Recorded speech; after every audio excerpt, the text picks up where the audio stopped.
Alright, what is going on, everybody? What's up, what's up, what's up? DSP here.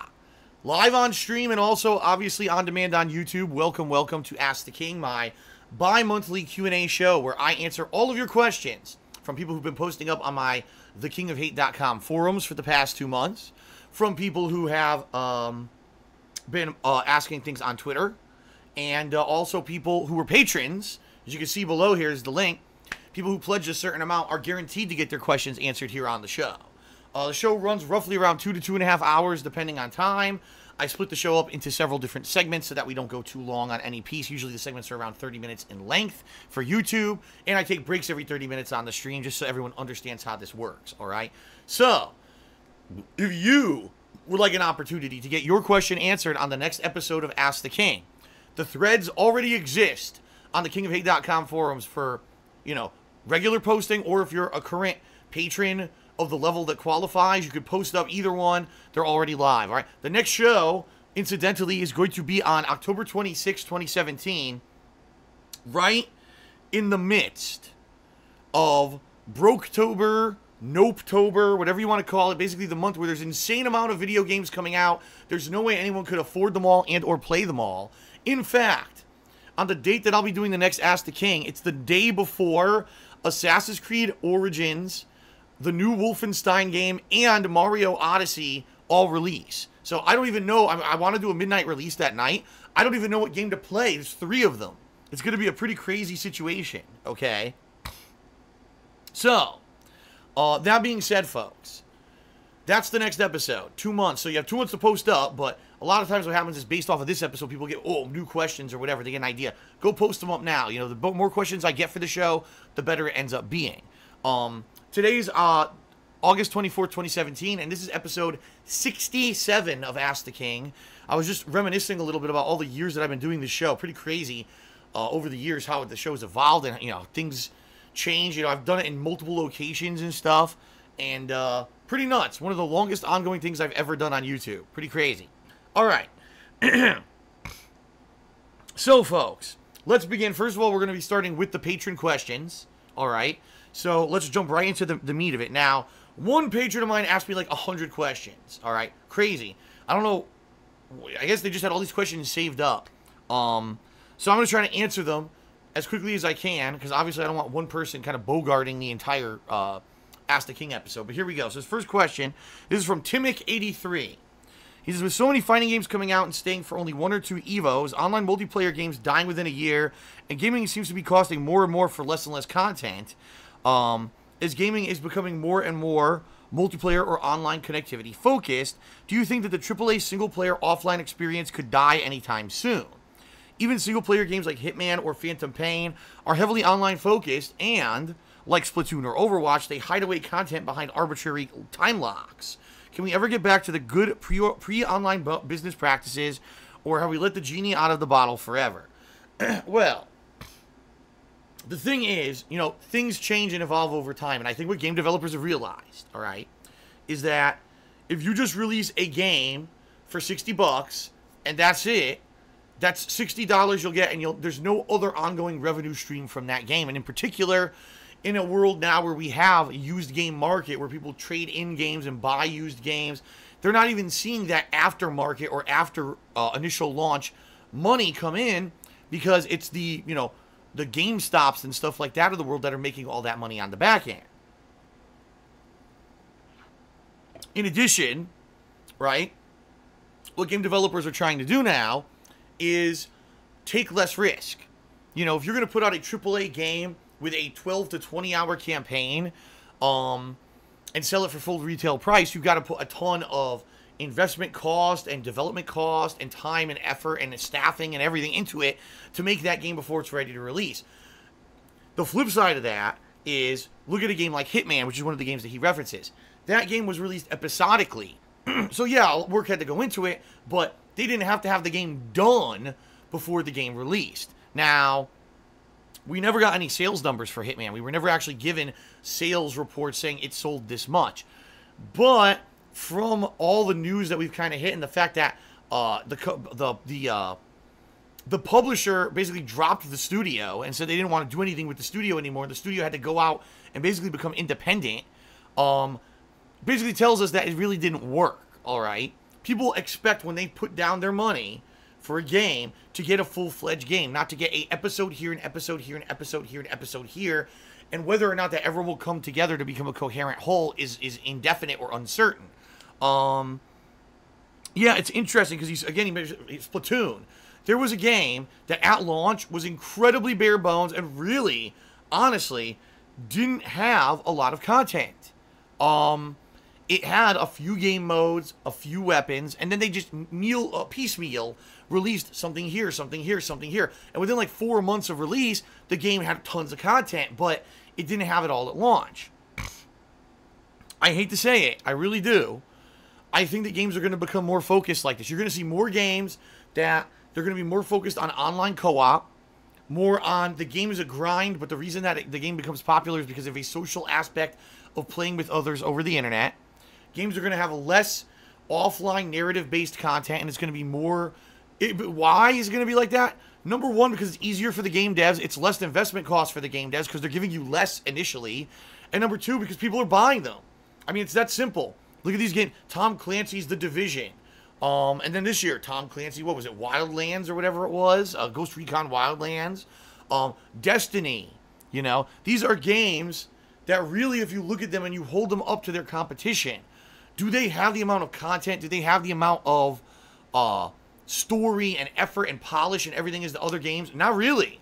But because they went into this kind of viral success because of the social aspect of playing with friends online, these games were very successful. And on the downside of it, all right? I mean, not the downside of it. On the same kind of... vein, when you're looking at games like you just read, Hitman, Splatoon, Overwatch, games that when they launch, they have one piece of content, but then they feed you more content over time. Yeah, those are games that they made their money at launch. And then those developers had the option, if they wanted to feed you more over time, they could. Now, Overwatch is a little different because Overwatch makes a lot of its money on a marketplace after the fact, all right? Overwatch is a game that, you know, you're going to keep buying the skins. You're going to keep buying the loot boxes to try to get the better colors and the new skins and the things for the characters. They're making their money on the back end. The other games like Splatoon, there's no microtransactions in Splatoon. There's no microtransactions in Hitman. Those are, if you bought the season pass, you got the game. So for them, those developers, well, if the game's successful, we'll keep making stuff for it. But if it's not, we don't, you know, no skin off our back. We already made the money. And I hate to say it, I know that a lot of these things I'm mentioning are anti-consumer practices, but I see them growing in the future. I really do. Because sadly, you know, what's happened is now that the games are, we're in a digital world, right? We're in a world where at launch, you've got hundreds of people who are fucking reviewing the games before they're even released, right? So for studios to put tons of time and effort into a AAA release and give you a full-fledged release for full retail price at launch is a risk for them. It's a huge liability. What if they put tons of money and effort into a game and then reviewers slam it 2 days before the launch and now the game doesn't sell at all? And they just invested millions of dollars in time and effort and everything into a game that doesn't sell because reviewers slammed it on a early release copy. Instead of that, let's not put a ton of time and effort into it. Let's, you know, episodically release it. Or let's give you a game like, again, Splatoon, bare bones, and then give you more content over time. You know, I'm seeing that. I swear, I think we're gonna see more and more of it. And I know it sucks. I don't want games like that. When I buy a game, I want a full-fledged game that I could play at launch and enjoy it from start to finish. Not have to wait months to fucking continue it. You know what I mean? But it seems like this is the kind of game we're gonna get. We're not getting these full-fledged AAA releases anymore because the risk was so great. And now because we're in this interactive digital age where you get information right away, a lot of these games are being skipped or glossed over by gamers because basically they're not going to spend their hard-earned money on a game that's not super-duper groundbreaking, you know, amazing experience, which a lot of these games are not anymore. Let's face it, the market's oversaturated. It really is. So it's harder and harder to get your game noticed. Okay, next question from Timic. Will you ever get a PC capable of streaming more advanced Steam games like PlayerUnknown's Battlegrounds? That's a question, like, can you tell the future? Can you, like, do you have a crystal ball? I don't know. I can't even answer that. I don't know what's going to happen in the future, if I'm going to start making more money, if I'll still be making the money I'm making now, if I'll be making less money. Right now, I can't afford anything.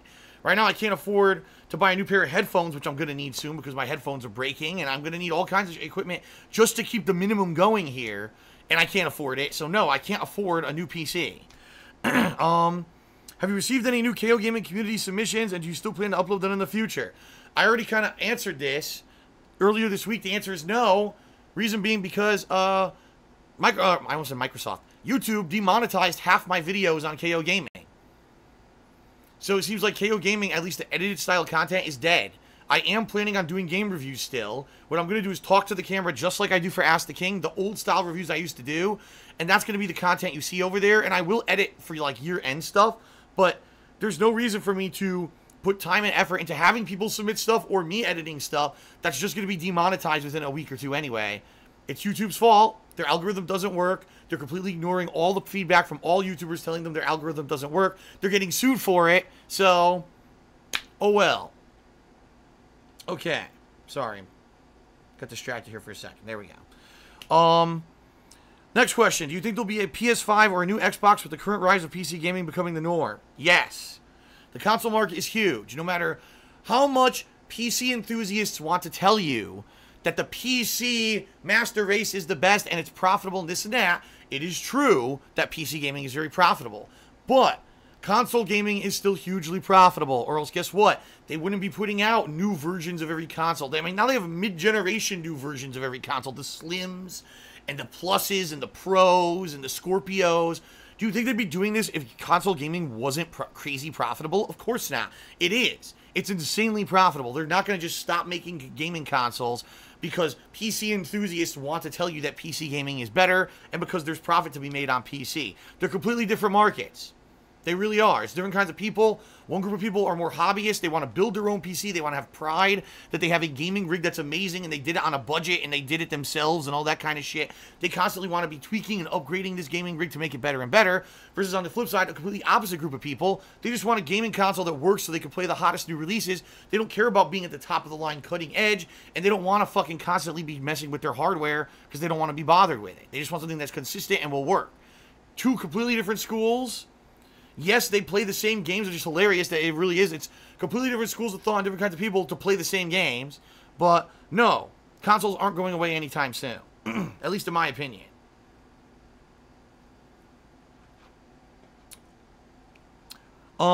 Which console is more worthless and abandoned, the Wii U or the Vita? Shit, I mean, the Wii U, at least, has exclusive games that people may hold on to their Wii U's to play. Like, when you think about the Wii U, there are a bunch of titles on there that you can only play on Wii U. Compared with the Vita, like, what are you going to go back and I have to play this on Vita? You know what I mean? Like, there's really nothing. If anything, though, the Vita may have a longer life than the Wii U, and the reason being because the Vita is a portable version of a PlayStation 4. If you have a PS4 hooked up to the internet, you can use your Vita to remotely play games or around your house. You know, it's basically, you know, I could be downstairs right now in my living room, and with a Vita synced to my PS4, I could be playing a PS4 game on my couch on a Vita while I watch television. Okay? So maybe the Vita will actually get longer life cycle because of that. But honestly, they're both dead consoles. They are. They're both dead consoles, and, you know, it was funny because last year, in the summer of 2016, there were strong rumors that Nintendo would be abandoning the Wii U, and Nintendo came out and said, no, we'd never do that. It's relatively only like 3 years old. There's no way we would abandon it, and now it's dead completely. They're not making games for it. Done, right? Nintendo, it's so funny what Nintendo gets away with, seriously. The shit that they say and the shit that they do, how they lie right through their fucking teeth constantly, and then the people just forgive them. Because we all forgot that last year they promised us they wouldn't abandon the Wii U, right? We all forgot about that. Unbelievable. Alright. Timix, final question. Would you consider ever returning to some of your past games that have received major content updates, like Killer Instinct, Titanfall 2, and GTA Online? Only if people wanted to see it. The bottom line is, once I play a game as a new release, it's very rarely that people ever want to see me go back to the game, unless it's like years and years later, as say like a retro replay playthrough to prepare maybe for like the sequel. So for example, this past summer, people enjoyed seeing me play Red Dead Redemption again. Not because of content updates, but because there was a version with better graphics on the Xbox One, and because next year Red Dead Redemption 2 is coming out. But I doubt I would ever go back. Like, the Killer Instinct, dude, that game is dead as fuck. There is a small, hardcore group of people who play it, and that's it. The game is so dead. It was dead after the first, not even a year was done. The game was dead, and people were playing it. But because you had this small, dedicated group of people who kept spending money on season passes and stuff, they kept developing for it. So yeah, no, I'm probably not going back to those games. Titanfall 2, dude, Titanfall 2 was dead the week of release.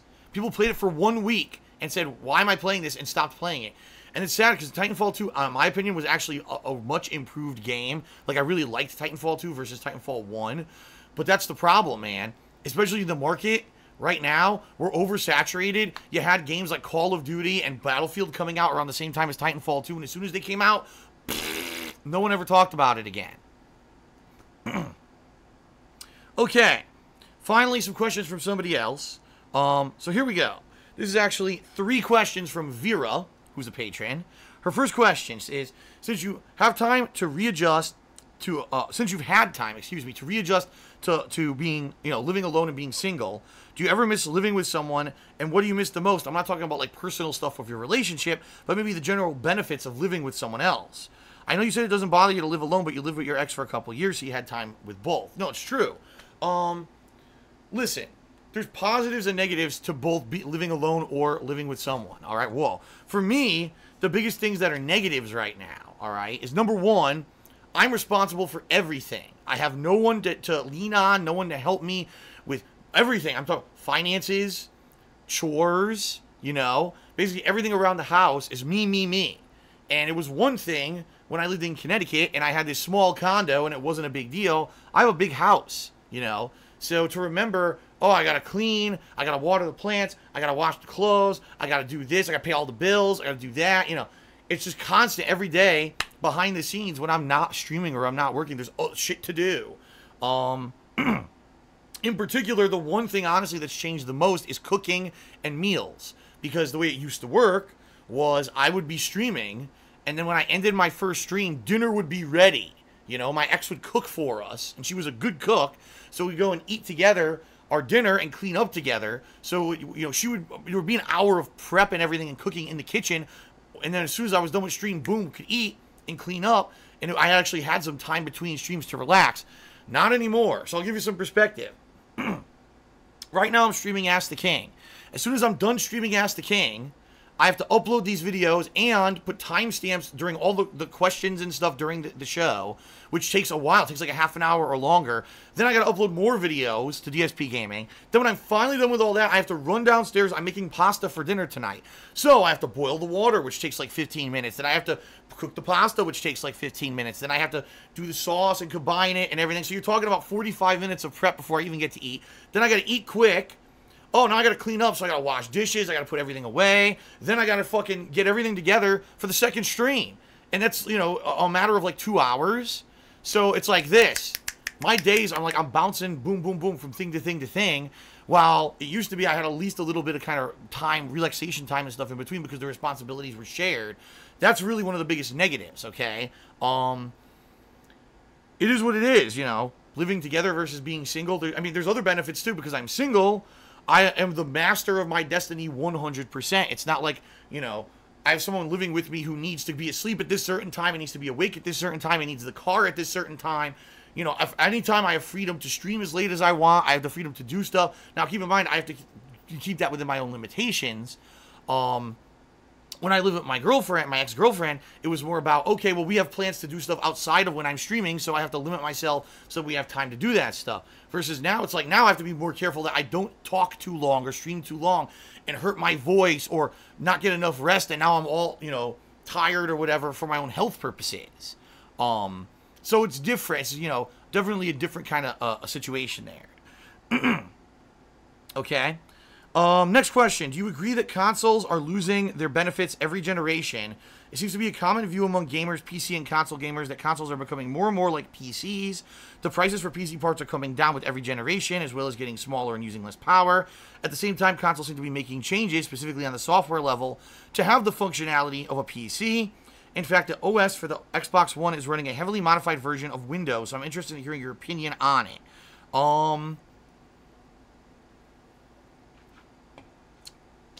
No, I don't think that consoles are losing their benefits, because really, what are the benefits of a console? Number one, it's stable. When you own a console, you don't have to worry that you're going to get a hardware crash every 5 seconds. You don't have to worry that the new game you bought is compatible with your console because it's made for the console. It's going to work, or it's supposed to, and if it's not, you can actually get your goddamn money back, right? And basically, it's meant to just be there and work constantly. Now, it's at the expense of the fact that you're not always going to have the cutting-edge graphics. You're not always going to have the the highest resolution or the best frame rate. But you have a dependable thing, so when you want to sit down and game, you can game. Now, there are exceptions, and as we've all seen, the more console generations, the more we move forward. You're right, consoles are becoming more like PCs. How many games do we buy and at launch there's a ton of bugs that need to be patched? How many games do we buy and that crash right in the fucking middle, just like a PC game? So it is getting increasingly annoying, but for the most part, the benefits of a console are still there, all right?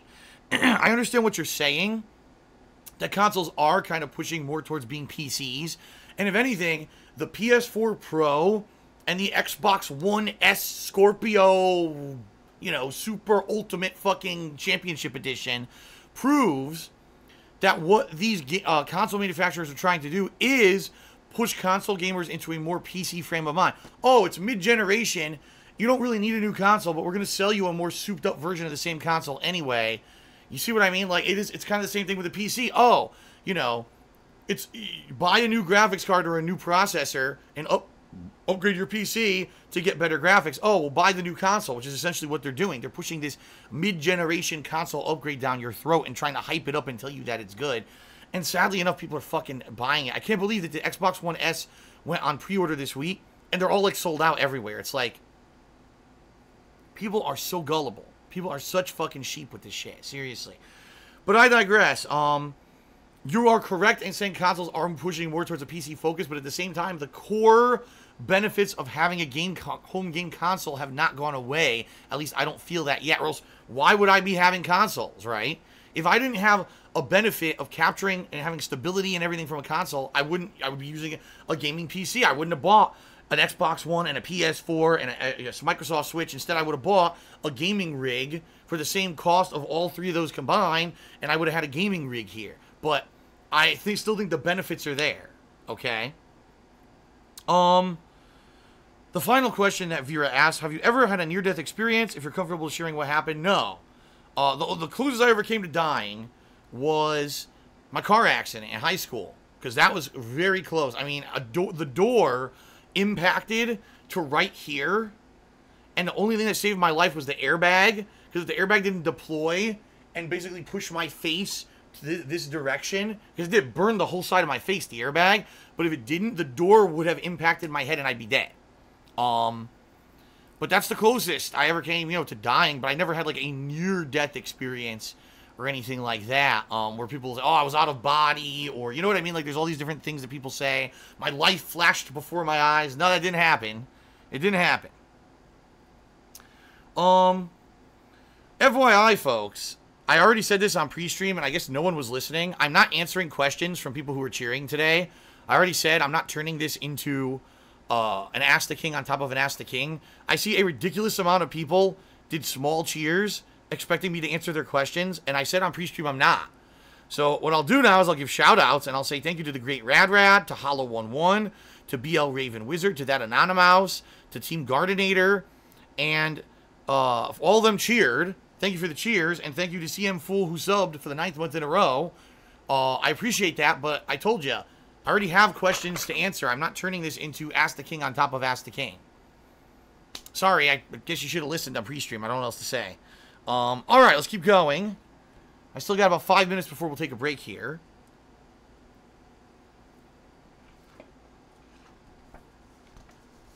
This one is from Atlas Telemon. And he says, so Phil, you've answered a question before that you're not famous in a way that regular people would recognize you on the street. But occasionally someone may notice you in a particular setting. However, you are famous on YouTube for either your original style of Let's Plays, or, the vibe surrounding you and the drama and all the nonsense or whatever, and everything that you've endured, with a lot of people having different opinions on you. Looking back to 2008 and comparing that to 2017, do you think the fact that you are known has changed you or changed how you approach things in the public eye? In in regards to in-person shit, like, no. Like, me going out right now and driving to a store or going to, you know, it doesn't affect it at all. Like, I'm very much in person, pretty much the same, as I always was. You know, like I said, no one recognizes me on the street. Oh my god, that's Darkside Phil. No, very rarely. In all the years that I've done YouTube, alright, I wouldn't say that I've even been recognized more than a couple dozen times, unless I went to an event where people were going to look for someone. Like, if I went to a gaming convention, sure, a ton of people recognized me. But outside of stuff like that, no, it's, you know, it's not common. Especially now, I mean, let's face it, back in the day, we're talking, you know, the years of 2009 to like 2012, when I was considered one of the top gaming YouTubers, everyone, you know, was synonymous. Oh, I know him. Now there's, you know, so many people have done it. And, you know, I'm still here. I've stood the test of time. I'm still here doing it. But there's people who are way, you know, surpassed. I'm not one of the household names for gaming on YouTube or streaming or anything like that. So, no, in person, it doesn't affect me at all. No, I haven't changed anything in my real life stuff that I do based off of being a YouTuber or anything like that. Online, the only thing I would say is, you know, what really would I need to change online? I mean, obviously, you got to be careful about, you don't violate a terms of service on YouTube or on Twitch with the stuff that you say. I'm still working on that. I'm still doing stuff like that. Like, I'm trying to figure out, what can you actually say on a Twitch stream about bits? What can you and can't you say? And, you know, that kind of stuff. Yeah, I have to maybe change stuff like that. But, no, I mean, honestly, the only thing that's really changed is I'm out of the job market for so long. Like, right? I haven't had an in-person job for so long that I don't even know if I were to go apply for a job, they'd be like, "What? You know, you haven't had a brick-and-mortar in-person job since 2010, right?" So 7 years being out of the job market doing YouTube, that would probably be the one thing, is that it would be very challenging for me to get a job. So, oh, Phil should just go get a job. Like, it's going to be that fucking easy. You know what I mean? Like, I'd have to really try to convince a potential employer that I'm ready and willing to just jump right in and learn and do all kinds of stuff, because I've been doing my own thing for 7 years now. And that's, you know, is it good to say, oh yeah, you know, I'm self-employed for 7 years and been able to, you know, have a massive following and look, hundreds of millions of views and all that. I could always say all that, but none of that has anything to do with, like, having an in-person job. You know what I mean? That would probably be the one thing that would be challenging that's changed, because before I had a resume and I had all this job experience or whatever, but now being out of that market for so long, it might be very challenging to do that, which is why obviously I don't want to. I want to keep doing what I'm doing. I want to do Twitch streams. I want to do YouTube videos. I want to keep doing this. Okay? All right, next questions are from Dooley. He actually has 2 questions, and what I'm going to do here is, let's see here. Oh, you know what? I think it's time to take a, actually, it might be time to take a break, because it looks like we're actually, yeah, we're just about at the 30-minute mark. So what I'll actually do right now is I'll take a quick break. And then when I come back from the break, we'll start with the next question. So I'm right here on Dooley's questions. All right, everyone. So if you're watching live on stream, I'm going to take about a 10-minute break or so, just to relax my voice a little bit, get a new drink or whatever. If you're watching this on YouTube, no worries. All right, you know, just check out part 2, which will be, you know, a separate video, okay? Thanks, everyone. Time for a quick break. I'll see you on part 2. Tons more questions to get to. Don't worry. Thanks, and I'll see you in a few minutes.